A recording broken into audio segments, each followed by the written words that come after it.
Hello everyone, welcome on your YouTube channel Raj study point. आज मैं आपको पढ़ाऊंगी हिंदी। हिंदी में भी मैं आपको क्या पढ़ा रही हूँ, हिंदी में मैं आपको पढ़ा रही हूँ हिंदी साहित्य। हाँ, एक चीज़ और मैं आपको बताना चाहूँगी कि हिंदी में मैंने आपको कुछ टॉपिक पढ़ा दिए हैं, जैसे कि संज्ञा पढ़ा दिया, सर्वनाम पढ़ा दिया, क्रिया विशेषण, शब्द विचार, वर्णमाला और इनके मतलब जैसे कि वर्णमाला के कुछ क्वेश्चंस भी मैंने आपको कराए। समास पढ़ा दिया पूरा। पहले आपको समास पढ़ाया, फिर उसके बाद उसके कुछ क्वेश्चंस भी इंपॉर्टेंट जो क्वेश्चंस हैं एग्जाम में पूछे गए हैं उनसे रिलेटेड और जो पूछे जाने की संभावना है वो क्वेश्चंस भी मैंने आपके साथ डिस्कस किए हैं। तो अगर आपने वो वीडियोस नहीं देखे तो आप पहले उनको देख लीजिए, आपको ग्रामर के टॉपिक में हेल्प मिलेगी। और बाकी मैं उस कुछ टॉपिक्स के बाद मैंने स्टार्ट किया है हिंदी साहित्य। देखिए, आप कोई भी टीचिंग एग्जाम, जैसे कि भी यूपी टेट होने वाला है, यूपी टेट का एग्जाम 23 जनवरी को बता रहे हैं कि होगा। तो देखिए, उस एग्जाम के पॉइंट ऑफ व्यू से भी ये जो साहित्य मैं करा रही हूँ बहुत ही हेल्पफुल रहेगा। 2 से 3 क्वेश्चंस पूछे जाते हैं और वो इसी हिंदी साहित्य से देखने को मिल जाएंगे। ये इस बात की मैं गारंटी के साथ ये बात आपको बता सकती हूँ कि यहीं से एग्जाम में क्वेश्चंस अगर आपने हिंदी साहित्य पढ़ा तो इसी में से देखने को मिल जाएगा। देखिए, आप कोई भी टीचिंग एग्जाम की प्रिपरेशन कर रहे हैं या फिर कोई भी ऐसा कॉम्पिटेटिव एग्जाम जिसमें हिंदी पूछी जाती है, तो हर कॉम्पिटेटिव एग्जाम के पॉइंट ऑफ व्यू से ये वीडियो बहुत ही हेल्पफुल रहेंगी। चलिए, मैं आपको बताती हूँ कि मैंने अपने लास्ट वीडियो में आदिकाल पढ़ाया। मैंने आपको बताया हिंदी साहित्य का विभाजन कि कौन कौन से कालों में हिंदी साहित्य को विभाजित किया गया है, जैसे कि आदिकाल, भक्ति काल, रीतिकाल और आधुनिक काल। तो मैंने आपके साथ आदिकाल पढ़ाकर अब डिस्कस कर कर अपने यूट्यूब चैनल पर अपलोड कर दिया है और उसी तरीके से भक्ति काल भी मैंने पढ़ा दिया है। ठीक है, और अब मैं आपको आज पढ़ाऊंगी रीतिकाल। ठीक है, आज ये इसी हिंदी साहित्य की थर्ड वीडियो है, रीतिकाल। देखिए, रीतिकाल का जो टाइम पीरियड है वो है 1650 से 1850 ईस्वी तक। 1650 से 1850 मतलब 1650 से 1850 ईस्वी तक का जो टाइम है वो कौन से काल को माना गया है, रीतिकाल को उसमें माना गया है। देखिए, अब मैं आपके साथ स्टार्ट करती हूँ रीतिकाल के बारे में। देखिए, ब्रज भाषा का पूर्ण विकास रीतिकाल में हुआ। आपको पता होना चाहिए जो हमारी ब्रज भाषा है, ब्रज भाषा का पूर्ण विकास किस काल में हुआ, तो आपका आंसर होगा कि ब्रज भाषा का पूर्ण विकास रीतिकाल में हुआ। ठीक है, रीतिकाल ब्रज भाषा का स्वर्ण युग कहा जाता है। जो रीतिकाल है, मैंने आपको बताया था कि भक्ति काल को, आप कंफ्यूज मत होइएगा, मैंने आपको लास्ट वीडियो में बताया कि जो भक्ति काल है उसी को हम पूर्व मध्य काल भी कहते हैं और उसी को हिंदी साहित्य में स्वर्ण युग कहा गया है। लेकिन देखिए, रीतिकाल किसका स्वर्ण युग कहा गया है, रीतिकाल कहा गया है ब्रज भाषा का। ठीक है, रीतिकाल कहा गया है ब्रज भाषा का स्वर्ण युग। देखिए, रीति शास्त्र पर प्राप्त सबसे पहला जो ग्रंथ है वो है कृपा राम का हित तरंगिणी। कब लिखा गया था, 1541 ईस्वी में माना गया है। सबसे पहले मैंने आपको क्या बताया कि रीति शास्त्र पर प्राप्त जो सबसे पहला ग्रंथ है वो है कृपा राम का हित तरंगिणी, 1541 ईस्वी में माना गया है। आई होप कि आपको समझ में आया होगा, 1541 ईस्वी। देखिए, आपको एक चीज़ क्लियर हुई, ब्रज भाषा का पूर्ण विकास कब हुआ, रीतिकाल में हुआ। अगर आपसे पूछा जाए कि ब्रज भाषा का पूर्ण विकास किस काल में हुआ है तो आपका आंसर होगा रीतिकाल में। और रीतिकाल ब्रज भाषा का किसका, रीतिकाल ब्रज भाषा का स्वर्ण युग माना जाता है। किसका माना जाता है, जो रीतिकाल है वो ब्रज भाषा का स्वर्ण युग माना जाता है। ठीक है, और सबसे पहला ग्रंथ इसमें कौन सा लिखा गया है, तो आपका आंसर होगा कृपा राम के हित तरंगिणी, 1541 में। ठीक है, तीनों ही चीज़ें मैंने आपके साथ डिस्कस की और इसका टाइम पीरियड भी आपको बताया है। चलिए, अब चलते हैं कि इसको किसने क्या कहा। देखिए, रीतिकाल को मिश्र बंधु ने क्या कहा है। देखिए, अगर एग्जाम में यहाँ से क्वेश्चन देखे जाते हैं, रीतिकाल को मिश्र बंधु ने अलंकृत काल कहा। ठीक है, और रीतिकाल को रामचंद्र शुक्ल ने क्या कहा। देखिए, रीतिकाल को रामचंद्र शुक्ल ने रीतिकाल ही कहा। अगर आपसे पूछा जाए कि बताइए रीतिकाल को रीतिकाल किसने कहा, तो आपका आंसर होगा रामचंद्र शुक्ल ने कहा।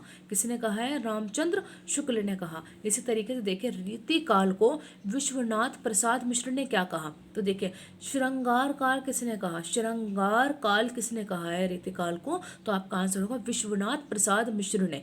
विश्वनाथ प्रसाद मिश्र ने रीतिकाल को क्या कहा है, उन्होंने कहा है श्रृंगार काल। ठीक है, क्या कहा है, श्रृंगार काल कहा है विश्वनाथ प्रसाद मिश्र ने रीतिकाल को। और रामचंद्र शुक्ल ने क्या कहा है, रीतिकाल ही कहा है। रीतिकाल को रीतिकाल किसने कहा, रामचंद्र शुक्ल ने कहा। और अगर आपसे पूछा जाए कि रीतिकाल को अलंकृत काल किसने कहा, तो आपका आंसर होगा रीतिकाल को अलंकृत काल मिश्र बंधु ने कहा है। किसने कहा है, मिश्र बंधु ने कहा है। इसी तरीके से मैं आपको बताती हूँ। देखिए, मैंने इसका बताया कि किसने इसको क्या कहा, जैसे कि अलंकृत काल मिश्र बंधु ने कहा, रीतिकाल को रीतिकाल जो कहा है रामचंद्र शुक्ल ने कहा है, और इसको श्रृंगार काल कहा है विश्वनाथ प्रसाद मिश्र ने। चलिए, अब चलते हैं आगे कि देखिए, रीतिकालीन कवियों को 3 वर्गों में बांटा गया है।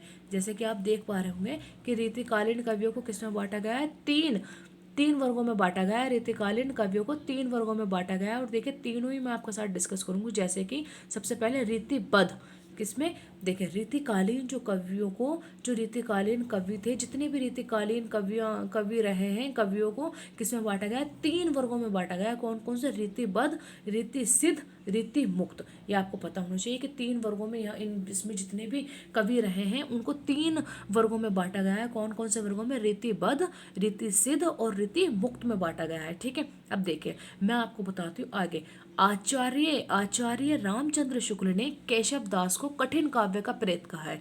यहाँ से ये वेरी इंपॉर्टेंट क्वेश्चन हो जाता है एग्जाम के पॉइंट ऑफ व्यू से, आप यहाँ मार्क कर लीजिएगा। वेरी इंपॉर्टेंट पॉइंट है ये कि आचार्य रामचंद्र शुक्ल ने केशव दास को कठिन काव्य का प्रेत कहा है। एग्जाम में देखिए क्वेश्चंस कैसे पूछा जाता है कि केशव दास को कठिन काव्य का प्रेत किसने कहा, तो आपका आंसर होगा आचार्य रामचंद्र शुक्ल ने कहा। आचार्य रामचंद्र शुक्ल ने केशव दास को कठिन काव्य का प्रेत कहा है। आई होप कि आपको यहाँ तक बहुत अच्छे से समझ में आया होगा। देखिए मैंने बहुत ही सरल भाषा में समझाने की कोशिश की है आपको आसानी से, जिससे कि चीज़ें क्लियर हो जाए। बहुत ही शॉर्ट फॉर्म तैयार कर मैं रीतिकाल के लेकर आई हूँ, जिससे कि रीतिकाल से एक भी क्वेश्चन आपका ना छूटे और आपको ज़्यादा डिटेल्ड में चीज़ों को खोजने की ज़रूरत ना पड़े। बस इतना मैं आपको बता दूंगी कि आपके एग्जाम में यहीं से क्वेश्चन देखने को मिल जाएगा। चलिए अब चलते हैं आगे की तरफ। देखिए जैसे कि रीति सिद्ध कवि, अगर मैंने भी आपको क्या बताया था कि रीतिकालीन कवियों को 3 वर्गों में बांटा गया। किस किस वर्ग में बांटा गया था, रीतिबद्ध, रीति सिद्ध और रीति मुक्त। अब देखिए रीति सिद्ध कवि कौन है, रीति सिद्ध कवि है बिहारी। कौन है रीति सिद्ध कवि, तो रीति सिद्ध कवि हैं आपके बिहारी। और इसी तरीके से रीति मुक्त कवि, तो देखिए रीति मुक्त कवि कौन है, रीति मुक्त कवि हैं आपके घनानंद, ठाकुर, आलम, बोधा, द्विज देव आदि। ये कौन से कवि हैं आपके, मैंने अभी आपको क्या बताया है कि रीतिकाल को 3, रीतिकाल में जितने भी कवि थे उन्हें 3 वर्गों में बांटा गया, जैसे कि रीतिबद्ध, रीति सिद्ध, रीति मुक्त। तो अभी मैंने आपके साथ डिस्कस किया रीति सिद्ध, तो रीति सिद्ध में कौन है, बिहारी। ठीक है, इसी तरीके से मैंने आपको बताया रीति मुक्त कवि, तो रीति मुक्त कवि में कौन आएगा, घनानंद आएंगे, ठाकुर आएंगे, आलन, बेदा, द्विजदेव आदि। ये सारे कवि जो हैं ये किस में आएंगे, रीति मुक्त कवि है। तो ये रीतिकाल के ही, लेकिन उसमें भी जो कवियों को बांटा गया रीति सिद्ध, रीति मुक्त में ये कवि आएंगे। अब इसी तरीके से केशव दास, देखिए केशव दास के जो वर्क हैं उन्होंने कौन कौन से मतलब लिखे हैं, रचनाएं की हैं, तो उन्होंने की है रसिक प्रिया, कवि प्रिया। ये किसकी है, केशव दास की। अगर आपसे पूछा जाए बताइए रसिक प्रिया और कवि प्रिया किसके इंपॉर्टेंट हो जाती है एग्जाम के पॉइंट ऑफ व्यू से, तो आपका आंसर होगा केशव दास की है। रसिक प्रिया और कवि प्रिया किसने लिखे हैं, तो आपका आंसर होगा केशव दास। देखिए इसमें जितना भी था मैंने आपके साथ डिस्कस किया। रीतिकाल का टाइम पीरियड आपको बताया कि 1650 से 1850 ईस्वी तक रीतिकाल का टाइम पीरियड है। और रीतिकाल में जितना भी इम्पोर्टेंट था वो सब मैंने आपके साथ डिस्कस किया। रीतिकाल में इससे बाहर कुछ भी नहीं है, जितना मैंने आपको बताया आप इतना पढ़िएगा। इसी में से बस इतना करा दिया है, तो बहुत कुछ ऐसा तो आप बहुत डिटेल्ड पढ़ सकते हैं, लेकिन मैंने सिर्फ इतना पढ़ाया है जो हर कॉम्पिटिटिव एग्जाम के पॉइंट ऑफ व्यू से बहुत ही हेल्पफुल रहेगा और इसी से बाहर क्वेश्चन देखने को नहीं मिलेगा। इसी में से बस एक ही क्वेश्चन इंपॉर्टेंट बनता है, वो ये बनता है, एक तो ये चीज़ बनती है कि मतलब बताइए केशव दास को कठिन काव्य का प्रेत किसने कहा। यहाँ से एग्जाम में क्वेश्चन पूछा जा सकता है और पूछा भी जाता है। ठीक है, आगे भी पूछा जा सकता है। तो मैंने आपको बताया था कि आचार्य रामचंद्र शुक्ल ने कहा। और एक चीज़ मैंने और आपको बताई कि देखिए जैसे कि यहाँ से ये क्वेश्चन पूछे जाते हैं, बताइए बिहारी किस काल के कवि हैं। तो ऐसा क्वेश्चन बनता है कि बताइए बिहारी किस काल के कवि हैं, तो आपका आंसर होगा बिहारी रीतिकाल के कवि हैं। ठीक है, तो देखिए मैंने तो ऐसे कीवर्ड बनाया है आपको थोड़ा समझाने के लिए, इंटरेस्टिंग बनाने के लिए। जैसे बिहारी, तो री से आप आइडिया लगा लो, रीति। ठीक है, बिहारी रीति तो मतलब रीति काल। ठीक है, तो बिहारी किससे हो गए, रीति काल से हो गए। और इसी तरीके से आपसे देखिए डायरेक्ट पूछा जाता है, बिहारी और घनानंद बहुत ही इंपॉर्टेंट हो जाते हैं। बिहारी एंड घनानंद बहुत ही ज़्यादा इंपॉर्टेंट हो जाते हैं और दोनों ही पूछे जाते हैं एग्जाम में, ज़्यादातर पूछे जाते हैं। बताइए बिहारी किस काल के कवि हैं, तो आपका आंसर होगा रीतिकाल के। और अगर आपसे पूछा जाए बताइए घनानंद किस काल के कवि हैं, तो घनानंद भी रीतिकाल के ही कवि हैं।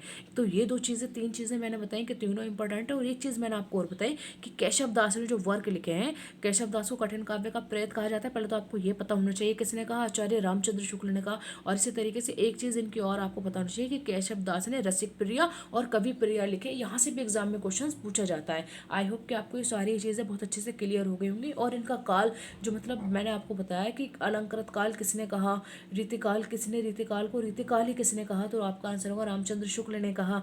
ठीक है, और इसी तरीके से रीतिकाल को श्रृंगाल काल किसने कहा, तो आपका आंसर होगा विश्वनाथ प्रसाद मिश्र ने। एक बार आप इन चीज़ों पर जरूर नजर नज़र डालिएगा। और एक चीज़ और, मैंने आपको क्या बताया था कि आप यहाँ कंफ्यूज मत होना। जैसे कि जो रीतिकाल है उसे तो ब्रज भाषा का स्वर्ण युग कहा जाता है, लेकिन जो भक्ति काल है उसी को हिंदी में जो काल विभाजन हुआ है भक्ति काल को स्वर्ण युग माना गया है। लेकिन ब्रज भाषा का स्वर्ण युग किसको माना गया है? वो रीतिकाल को माना गया है। तो आप इस बात में बिल्कुल भी कंफ्यूज मत होना, इन दोनों चीज़ों को बिल्कुल क्लियर अपने माइंड में रखना, कभी आप स्वर्ण युग देख के आंसर को गलत कर दो। ठीक है, वैसे तो स्वर्ण युग हिंदी में कौन सा काल को कहा गया है?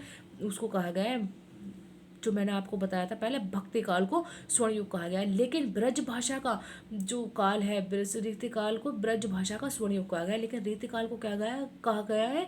ब्रज भाषा का स्वर्ण युग। तो आपको ये चीज़ें पता होनी चाहिए। आशा करती हूँ कि जितना मैंने आपको बताया आपको समझ में आया होगा। अगर आपको समझ में आया तो आप मेरी इस वीडियो को लाइक ज़रूर करें, कमेंट्स में मुझे अपनी राय ज़रूर दें कि मैं आपको किस तरीके से, आपकी राय को देख कर ही फिर मैं उसी तरीके से और पढ़ाने की कोशिश करूँगी जिस तरीके की आपकी राय होगी।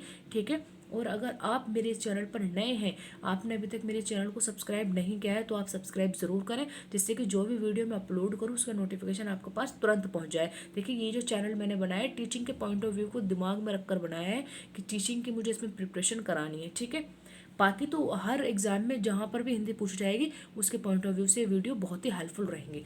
चलिए मिलते हैं नेक्स्ट वीडियो में नेक्स्ट टॉपिक के साथ। आगे मैं कंटिन्यू करूँगी आधुनिक काल। तब तक के लिए थैंक यू।